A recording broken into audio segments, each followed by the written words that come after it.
Hello, IN Nations! This subject enriches our soul and make us a cultured and critical individual. That's right. Gives us chance to explore, appreciate, and produce different forms of contemporary arts, and strengthens our knowledge, capabilities, and self-awareness to reach our personal goals. This is Humanities Subject.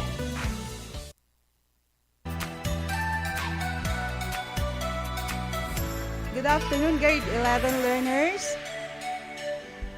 Welcome to our first learning episode in your subject, 21st Century Literature. So we would like to recognize the STEM 11 students, HUMS 11 students, and the ADT 11 students, as well as the ABM 11 students. Hello everyone, good afternoon. Okay, so once again, welcome to our new learning episode on the air in 21st Century Literature from the Philippines and the world. I hope you are having a splendid and blissful day. Let us all enjoy and discover the world of 21st Century Literature from the Philippines and the world. We are now live via Facebook and YouTube, and you are listening to 97 MHz INHS HSS Champ Campus Radio. We are your teacher, broadcaster, Ma'am Bernadette De Los Santos, And Ma'am Rachel Bueno. who say, a good education is a foundation for a better future. Time check. It's already 2:03 in the afternoon. How are you today, grade 11? I hope that you are all doing great. Please send us an emoji that represent your feeling right now. Please send in our group chat or in the comment box.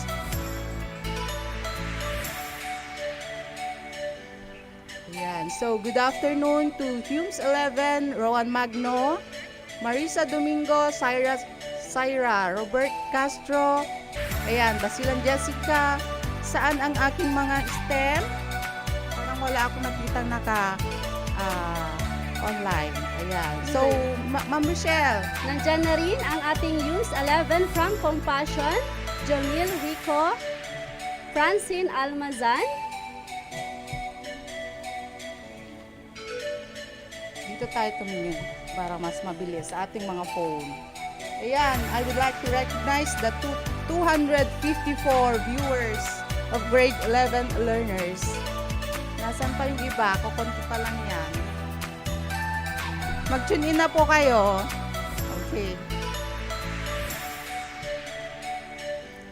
We are welcome to the exciting world of 21st century literature from the Philippines and the world.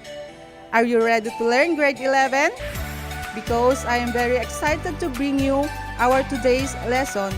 So set your mind, ready your heart, and embrace yourself, for we will take a journey to discover 21st century literature from the Philippines and the world. At the end of the lesson, you are expected to identify various dimensions of the Philippines literary history from the pre-colonial to contemporary. Enumerate differences between among periods of Philippine literature as presented by geographic, linguistic, and ethnic dimensions, and show appreciation of the early and contemporary form of the Philippine literature. Alright, please send us thumbs up in our group chat if you are ready.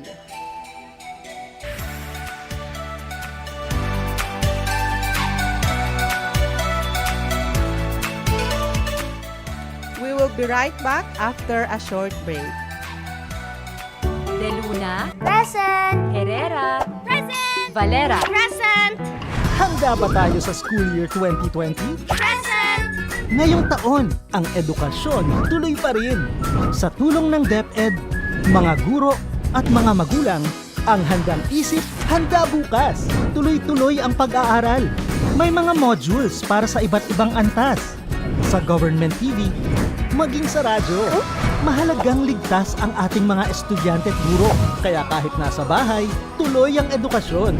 Kung tulong-tulong, may paraan, may aralan. Handang isip, handa bukas. Bisitahin ang DepEd Philippines sa Facebook at ang deped.gov.ph. Okay, so we are back again and you are listening to 97 megahertz INHS SHS Campus Radio. Okay, so our topic today will help you understand the 21st century from the Philippines and the world. Also, it introduces the various dimensions, genres, elements, structures, contexts, and traditions that will help you explore career opportunities for your post-secondary career track. Before we go on, let me ask you some questions and you may send your answer to our group chat or comment it in the comment box. Okay, so as grade 11 senior high school students,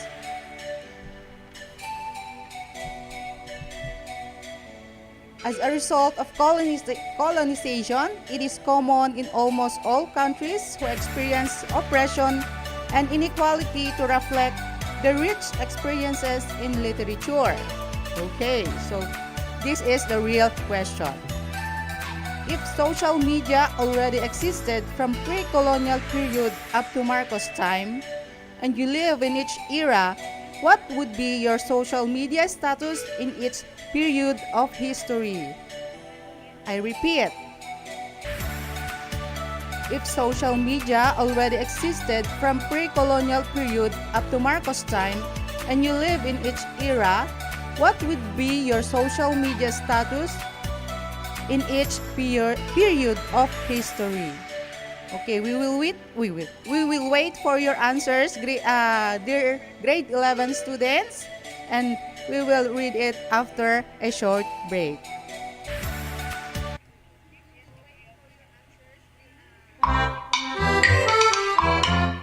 Jose, bakit di ka pa nakikinig?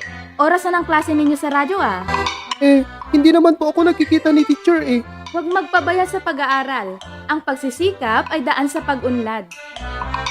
Isang paalala mula sa DepEd Region 2 at ng himpilang ito.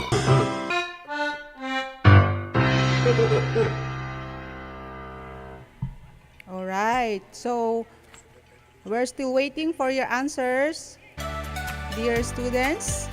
The question is, if social media already existed from pre-colonial period up to Marcos' time, and you live in each era, what would be your social media status in each period of history? From Apple Faith Yage, pre-colonial period, women shared equal footing with men in society. Very good, Apple Faith Yage. So, si Apple Faith is a diligent students. Ito naman, answer ni Alvin James Limon. Sabi niya, ang kanyang magiging post social media status is the origins of all origins. How about the others? From Kirsten Makapalag, women shared equal footing with men in society. Sa pre-colonial period siya. From pre-colonial period. How about the others? Si Vilmar Nicolas, sabi niya, pre-colonial period, women shared equal footing with men in society. Yes, as it should. So, dito magaling ang ating mga students. From Kyren Bayuhan, my social media status will be freedom for all, or women's rights are human rights. Yeah. Okay, from Sherwin Asirit Kagyat, sabi niya, Pre-colonial period, the origins of all origins. Same sila ni Same sila ni James Limon. From Valen Lejano, Yung iba naman. equality should be our identity. Okay. From Sandilin Maramag Bulan. Pre-colonial period, sabi niya, women shared equal footing with men in society. Yes, Ari should. Okay, thank you, grade 11 learners, for sharing your status for the pre-colonial period, or ayan, ang mga choose naman nila is pre-colonial period. Walang nag-choose ng ibang timeline, which is the Spanish, ganon. So, amazing. It shows that you are familiar with the origin of the Philippine literature. It seems that you are now ready. And then, let's begin then. So, what is really 21st century literature? Ito, we will wait again for your answers. So, what is really 21st century literature? You may send your answer again in our group chat or type it in our comment box. We will wait for your answer, dear students. What is really 21st century literature? In your own idea, what is really 21st century literature?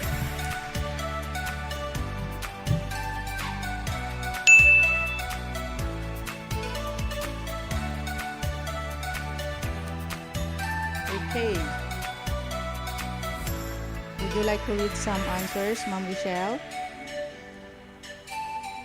From Chris Balido, the 21st century literature refers to world literature produced during the 21st century. The measure of years is, for the purpose of this article, literature written from the year 2001 to the present. Okay. So, From Hermelin Tumolva, the 21st century literature refers to world literature produced during the 21st century. Very Essay active ngayon ang for ating mga Chris grade 11. Galido. Okay, Answer. from Camille Hannah Jimenez naman. Sabi niya, 21st century literature refers to the world literature produced during the 21st century. Ang bilis, hindi ko nakahabol yung ibang mga answer students. So, pasensya na sa mga hindi namin recognize na answer. But then, you are all very good because you are sharing your idea about what is a 21st century literature. So, yes, so you are right. 21st century literature refers to a new literary work created with the last decade. Meaning to say, last decade is the year today last 10 years. So, halimbawa, kung ngayon ay 2022, so maglalas tayo ng 10 years. So, it's probably 2012. Tama ba, Yes, Ma'am ma'am. Rochelle? Okay, so it is also written by contemporary authors, which with current themes or issues and reflects a technological culture. And it is also often breaking traditional writing rules, so you could write anything you want to, no restriction and meter, style, language, and the like. Do you know that our forefathers already had their literature, which reflected in their customs and traditions? They had their alphabet even before they had colonized. The Spanish friars burned their alphabet in the belief that they were works of the devil or even written on materials that quickly perish, like the barks of the trees, dried leaves, and bamboo cylinders, which could not have remained firm even if efforts were made to preserve them. Our unique geographic location is the reason why we are rich. We will discuss the different period after this short break. De Luna, Present! Herrera, Present! Valera, Present! Handa ba tayo sa school year 2020? Present! Ngayong taon, ang edukasyon tuloy pa rin. Sa tulong ng DepEd, mga guro at mga magulang, ang handang isip, handa bukas. Tuloy-tuloy ang pag-aaral. May mga modules para sa iba't ibang antas. Sa government TV, maging sa radyo. Mahalagang ligtas ang ating mga estudyante at guro. Kaya kahit nasa bahay, tuloy ang edukasyon. Kung tulong-tulong, may paraan, may aralan. Handang isip, handa bukas! Bisitahin ang DepEd Philippines sa Facebook at ang deped.gov.ph. We're back again and you are still listening to 97 MHz INHS Senior High School Champ Campus Radio. It is time for us to explore. Get ready with your map for we are about to take the most exciting journey we could ever have. Wow, that sounds interesting. I cannot wait to start this memorable exploration with you. I really love to know the richness of the Philippine literature. Let us find out the pre-Spanish literature during pre-Spanish period. And let us find out what kind of literature or literary pieces do we have at this time. In pre-Spanish period, our literature are the following. We have legends, folk tales, the epic age, and folk songs. Let us go one by one on each literary piece. Now, grade 11 students, what do we call by a form of prose, the common theme of which is about the origin of a thing, place, location, or name? The events are imaginary, devoid of truth, and unbelievable. Old Filipino customs are reflected in this. What is it, class? I repeat, what do we call by a prose, the common theme of which is about the origin of a thing, place, location, or name? The events are imaginary, devoid of truth, and unbelievable. Old Filipino customs are reflected in this. Okay, so we wait for your answer. Ano yung question, ma'am? I repeat, what do we call by a form of prose, the common theme of which is about the origin of a thing, place, location, or name? Okay, grade 11 students, you may send your answer to our comment section.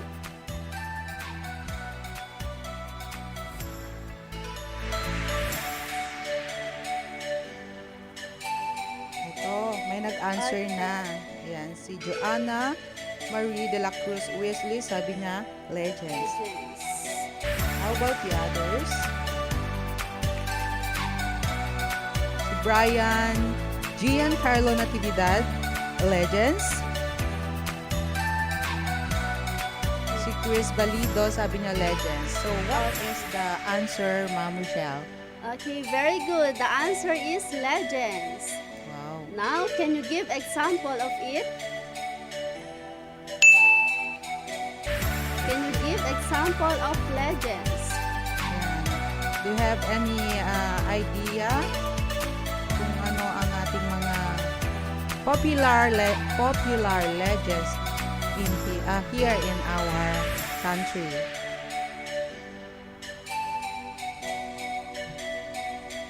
Ayan, sabi ni Nicole Pasis Azuero, legends of Mayon Volcano. Ano pa? What else? You may send your answers in our comment box. Okay. Ayan, si Biag Nilamang. Ma'am, Biag Nilamang is not a legend. Oh. Sorry, Biag Nilamang is not a legend. So, It's ano epic. pa? Alibaba. Are you familiar with Alibaba? No, I'm not familiar. No, sorry. Okay.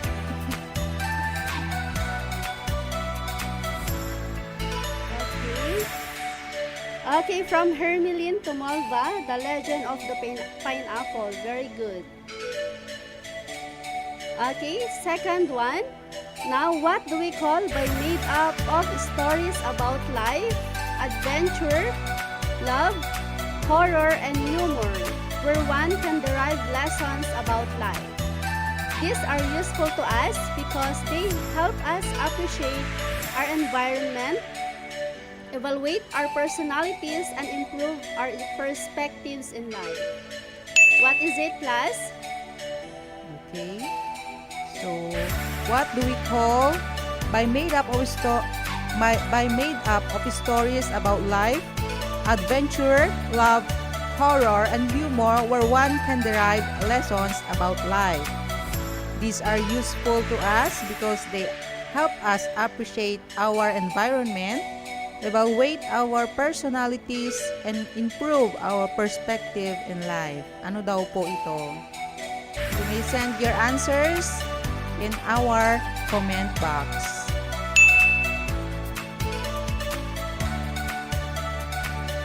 Some students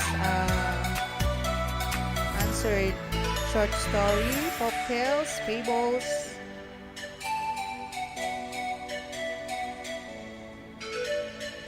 What is the correct answer? Okay, very good. You are right. It's folktales. Now, can you give the example of folktales, grade 11 students? I repeat. Examples of Folktales. Folktales is also called ito yung tinatawag nilang kwentong bayan. Sabi sa Tagalog is folktales is kwentong bayan. Ayan. Si Jimboy sabi niya the moon and the sun. Tama ito, the moon and the sun. Ano pa bang ibang popular na kwentong bayan sa ating bansa? Okay, from Maria, the monkey and the turtle. Ayan, the monkey and the turtle. The monkey and the turtle. The moon and the sun. The moon and the sun. Puro the moon and the sun ang sagot nila. Okay, now, how about the long narrative poem in which a series of heroic achievements or events, usually of a hero, are dealt with a length? Nobody can determine which epics are the oldest because in their transitions from other languages, even in English and Spanish. I repeat, this is a long narrative poem in which a series of heroic achievements or events, usually of a hero, are dealt with a length. What is it, class? The question, sabi niya, it is a long narrative poem in which a series of heroic achievements or events, usually a hero, are dealt with at length. Nobody can determine which epics are the oldest because the transition from other language, even English and Spanish. Okay, from Hermelin to Molva, epic, as well as Anne Baldamerte, the epic age, as well as Angelica Domingo, Lorraine Casella, Mark Hernandez, Corazon Tolentino. Ayan, sunod-sunod ng pagsagot nila ng epic age. Very good. Very good, students. Would like to recognize the 287 students, grade 11 students na naka-tune in ngayon. Okay, now, grade 11 students, can you give example of epic age? Ayan, epic age. Epic daw, epic. Ano bang Epico. mga epiko sa Pilipinas? Ano ba ang ating popular Kanina. na epiko dito sa Pilipinas? Until Kanina now, may nag-send ng biyag ni Lamang. ayan. Okay, isang Ilocano epic. How about the other province of the Philippines? I think they have their um, epic in each province. From Raiza de la Rosa, Manila Wood. Ulalim, Labaw, Donggon, Bantugan, Lumalingdaw, and Kudaman. Okay, thank you to all the students na nagsisend ng mga answers nila. Okay, next question. Now, what do we call the oldest forms in Philippine literature that emerged in the pre-Spanish period? These songs mirror the early forms of culture. Many of these have 12 syllables. What is the answer, class? I repeat. What do we call the oldest forms in Philippine literature that emerged in the pre-Spanish period? These songs mirror the early forms of culture. Many of these have 12 syllables.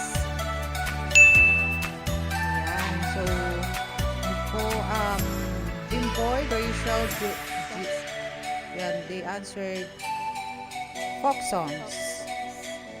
Or, ano sa Tagalog, ang folk songs? Kantang bayan.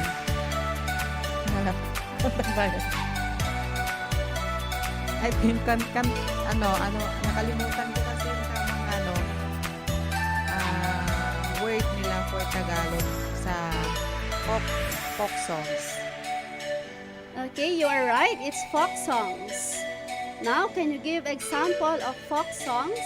Ayan, madami din ito. Ang grade 11 students. Examples daw po ng folk songs. You may send your answers in our comment box.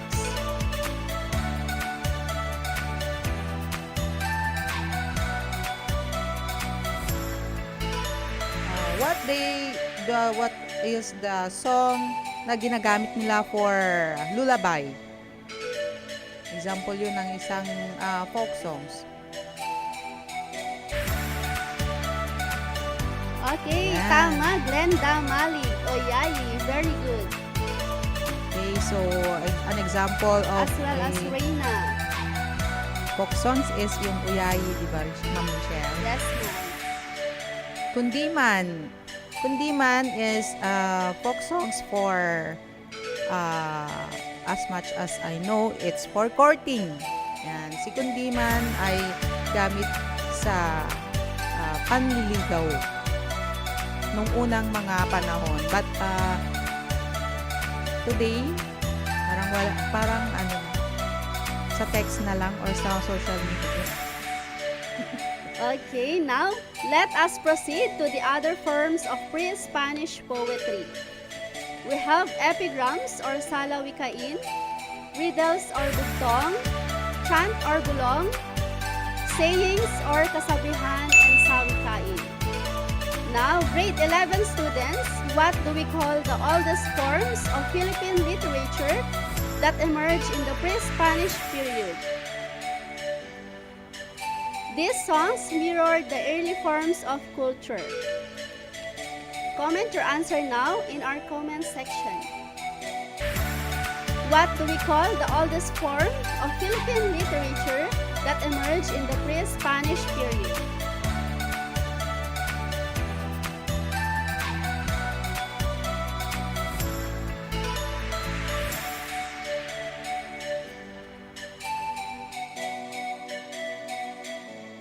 Grade 11 students, what do we call the oldest forms of Philippine literature that emerged in the pre-Spanish period?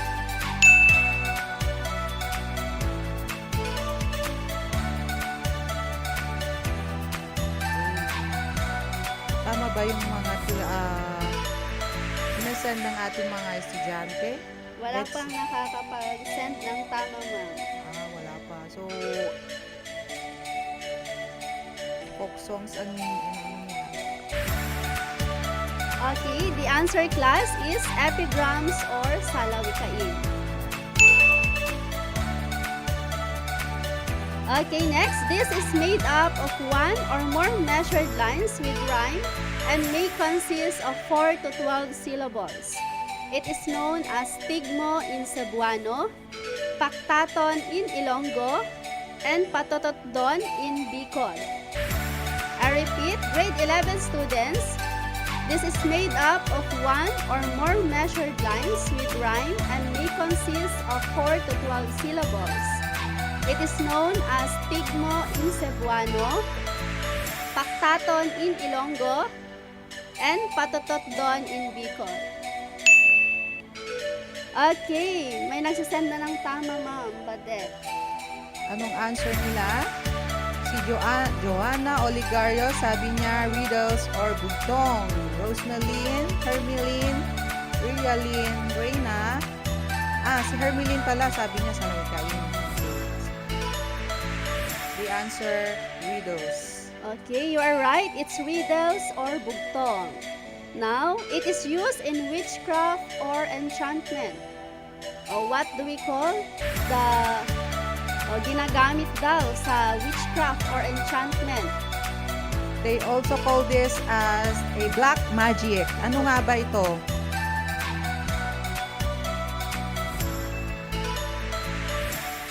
Or sa Ilocano, minsan they call it usog.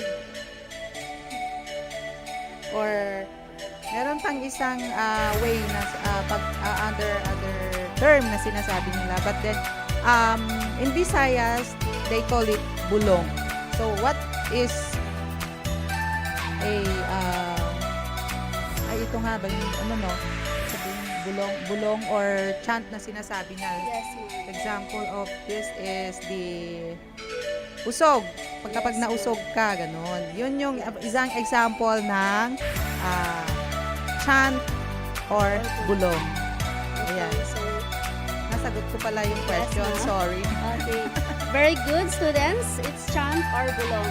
Now, what do we call the use for teasing or to comment on a person's actuations? I repeat, grade 11 students, what do we call the use for teasing or to comment on a person's actuations? Used to tease or to comment a person actuations. Ano daw po ito?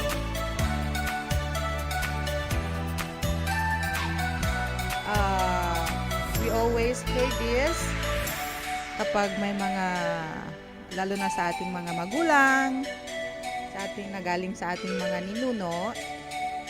Ayan. Always nilang sinasabi ito sa atin. So, ano po ito?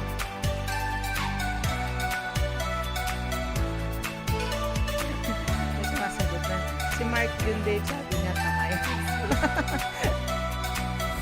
For example, din yun ng Very sa mga good. naniniwala dyan. Cherry, sayings, as well as Hermeline, Glenda, Nicole, Princess, Grace, Hermeline, Maxine. Ayan, napakaraming ng sagot ng sayings or kasaguhan. Okay, very Okay. good. Now, we will discuss the Spanish period after this short break. De Luna, Present! Herrera, Present! Valera. Present! Handa ba tayo sa school year 2020? Present! Ngayong taon, ang edukasyon tuloy pa rin. Sa tulong ng DepEd, mga guro at mga magulang, ang handang isip, handa bukas. Tuloy-tuloy ang pag-aaral. May mga modules para sa iba't ibang antas. Sa government TV, maging sa radyo. Mahalagang ligtas ang ating mga estudyante at guro. Kaya kahit nasa bahay, tuloy ang edukasyon. Kung tulong-tulong, may paraan, may aralan. Handang isip, handa bukas! Bisitahin ang DepEd Philippines sa Facebook at ang deped.gov.ph. Okay, we're back. Time check, it's already 2:35 in the afternoon. So let's move on the next period of literature in the Philippines, which is the Spanish period. So they call it also Hispanization. Let's see what kind of literature is here. Literature in this period may be classified as religious prose and poetry and secular prose and poetry. When we say religious prose, example of this is the Passion. Ito yung parang isa sa mga popular na example of a religious prose, which is the death and resurrection of Christ. Ito yung ginagawa nila every Holy Week if you are still familiar with it. But parang konti na lang kasi yung gumagawa nito, kaya sa generation nyo, medyo hindi na kayo aware kung ano ang passion. Also, for the secular prose and poetry, it is a literature which does not have a religion themes. So, example of the secular prose and poetry is the corrido. Corrido is example of corrido is the Ibong Adarna. Ayan. Na meron siyang which have 8 syllables. Di ba ang corrido is 8 syllables, which deals with heroism, chivalry, and romance. Ayan. So, ngayon, I have a question. What are the changes occurred in the Philippines? What are the changes occurred in the lives of Filipino during this time, the Spanish period? I repeat, what are the changes occurred in the lives of Filipinos during this time? I will wait for your answer, class, and we will read it after a short. Own titles on members of the Okay, so let's proceed na. The Spanish Payoka, Lagayla, Manifest, Dandansoy, Sarumbang Filipinos. During of this are still practicable period,